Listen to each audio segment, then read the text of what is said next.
Intermediate गणित के इस YouTube चैनल में सभी दर्शकों का स्वागत है। यहाँ आप समाकलन पर आधारित प्रश्नों को हल करना सीख रहे हैं। अब तक हमने निश्चित समाकलन पर आधारित इम्पोर्टेंट प्रश्न आपको कराए। अब कुछ बिना निश्चित समाकलन, साधारण समाकलन कह सकते हैं या अनिश्चित समाकलन कह सकते हैं, उनके कुछ प्रश्न वीडियो के माध्यम से आपको भेजे जाएंगे। इंपॉर्टेंट प्रश्न ही लिए जाएंगे क्योंकि सभी प्रश्नों को कराने में तो समय ज्यादा लगता है जो बोर्ड परीक्षा में पूछे जा चुके हैं। उनमें से एक बहुत महत्वपूर्ण प्रश्न ये लिखा है बोर्ड पर, dx upon 5 + 4 cos square x। इस तरह के प्रश्नों को हल करना सीखेंगे जब ये इसका स्वरूप देख लीजिए ये कैसा है। इस तरह का कोई और प्रश्न आए उसे भी आप कर लेंगे, जानेंगे कि इस बटे लाइन से ऊपर यदि कोई x का पद नहीं है, चर संख्या नहीं है, और बटे से नीचे जिसे हर कहते हैं, साइन या कॉस में एक घात का पद है अकेला, तो हम किस तरीके से करेंगे ये स्वरूप आप पहचानेंगे। इस स्वरूप के सारे प्रश्न एक ही तरीके से होंगे और वो तरीका मैं यहां बताने जा रहा हूं। ये जरूरी नहीं है 5 हो या 4 हो तब कॉस हो, इस कॉस की जगह साइन हो तो भी करने का ढंग वही होगा। ये कॉस यहां हो सकता है, यहां 4 लिखा हो तो भी तरीका वही होगा, या इन 5 और 4 की जगह कोई और संख्या हो तो भी हल करने का तरीका वही होगा। और वो क्या तरीका है वो देखिए। इस कॉस के पद का द्विघात में मान लगाते हैं।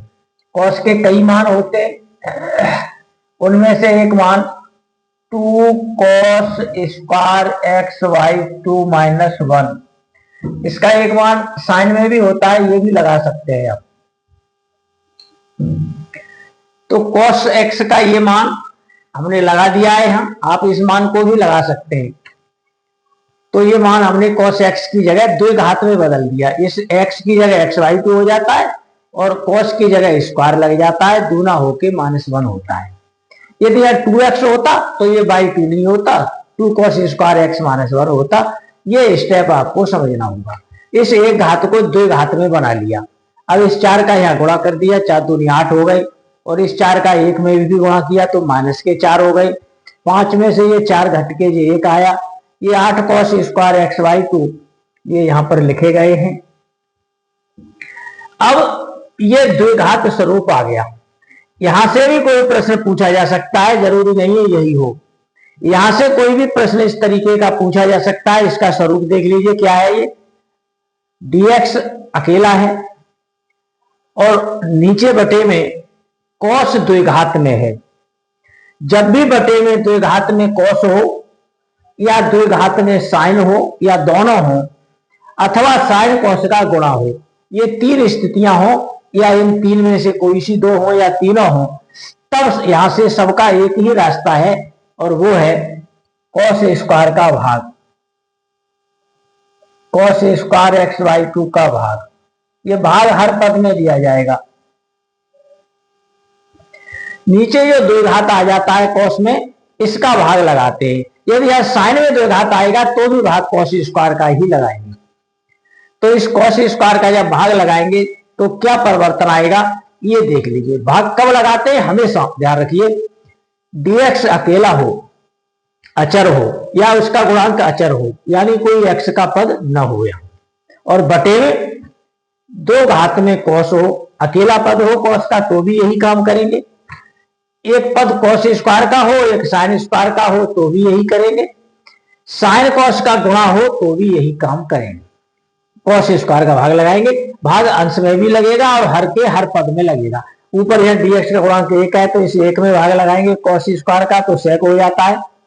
cos 1/cos लिखते हैं तो sec होता है, स्क्वायर है तो स्क्वायर हो गया है। यहां भी भाग लगाएंगे cos स्क्वायर का तो ये cos स्क्वायर कट के 8 रह जाएंगे, और 1 में भी cos का भाग लगाएंगे तो sec हो जाता है, स्क्वायर है तो स्क्वायर हो जाता है।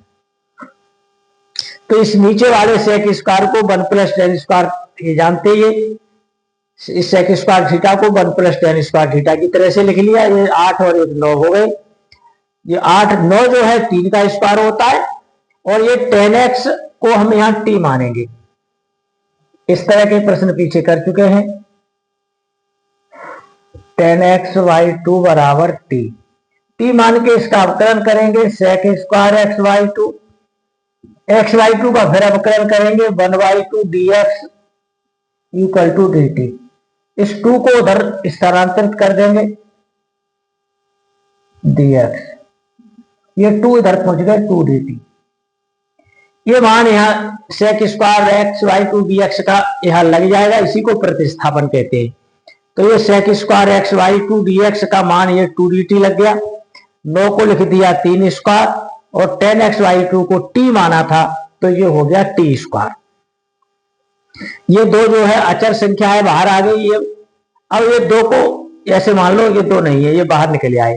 तब ये देखने में ऐसा लग रहा है dx अपॉन ए स्क्वायर प्लस एक्स स्क्वायर। ये सूत्र है tan समाकलन का, tan इनवर्स x अपॉन ए। एक्स की जगह t है तो t अपॉन ए, तो इससे मैच खा रहा है। देखो ये, तो इसको लगाएं, 2 तो बाहर आ गए, इससे 2 से मतलब नहीं है। अब ऐसा स्वरूप बन गया ये, तो इस a की जगह 3 है, x की जगह t है, तो 1 अपॉन ए tan इनवर्स t अपॉन ए, और प्लस से जरूर लिखा जाता है। ये निश्चित समाकलन नहीं है। निश्चित समाकलन में तो सीमाएं लगती हैं, और जब सीमाएं नहीं दी हो तो फिर प्लस सी लिखते हैं, t का मान वापस होता है। तो ये 2/3 tan इनवर्स t का मान लगा दिया। ये इस तरह से ये प्रश्न का हल हुआ। इस तरह का कोई नया प्रश्न हमेशा आता है, हर वर्ष आता है। इस तरह का कोई न कोई प्रश्न या संख्या बदल जाती है। उम्मीद है कि ये प्रश्न समझ में आया होगा। निश्चित रूप से बहुत महत्वपूर्ण प्रश्न है। इस कायदा का कोई प्रश्न आ सकता है।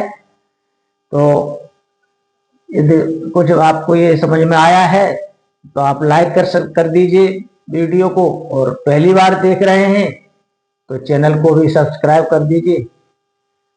और असुविधा कोई है या कोई समस्या है तो आप उसे कमेंट में लिख सकते हैं। कोई प्रश्न पूछना चाहते हैं तो हमारे पर्सनल नंबर पर भी उसे सेंड कर सकते हैं, तो हम उसका भी वीडियो बना देंगे। तो शेष इंपॉर्टेंट प्रश्न अगली वीडियो में देखेंगे। धन्यवाद।